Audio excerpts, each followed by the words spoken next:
beli rumah. Oke, terima kasih atas pertanyaannya. Ini memang sering terjadi ke beberapa konsumen. Banyak konsumen yang berhubungan dengan pembelian unit ya dari developer. Ya. Pertanyaannya, apakah cukup surat dari notaris? Ya pastinya tidak. Tapi sebelum masuk ke jawaban itu atau mengambil sikap atas surat sertifikat atau surat dari notaris, yang perlu kita perhatikan adalah unitnya dulu.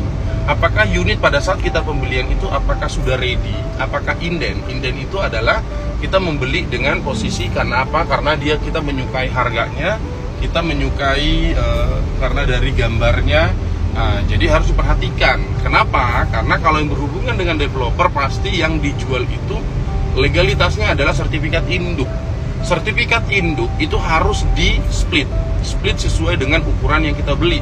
Contoh, kalau tipe 345 berarti tanahnya kurang lebih 90 meter, 80 meter. Kenapa? Karena pembangunan dari luas sana itu maksimal kan kurang lebih 60% ya.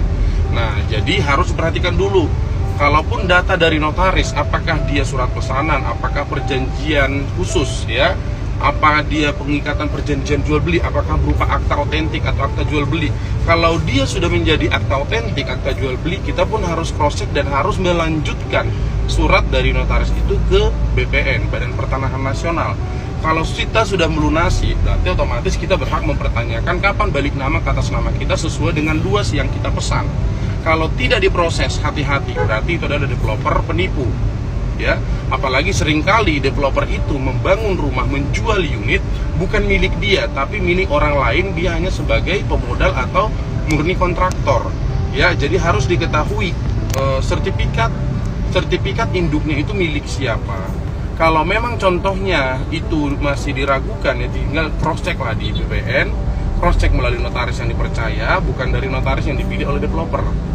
Nah, kalau masuk lagi nih, kalau ternyata membelinya melalui KPR, ya, kredit pembelian rumah, berarti kita juga harus bekerja sama dengan pihak perbankan untuk menyatakan bahwa ini sudah akan dipastikan kapan akan bisa membalik nama ke atas nama kita, ya, apalagi kalau posisinya splitnya belum selesai. Nah, jadi hati-hati, jawabannya tadi sudah terjawab ya. Jadi surat dari notaris tidak cukup.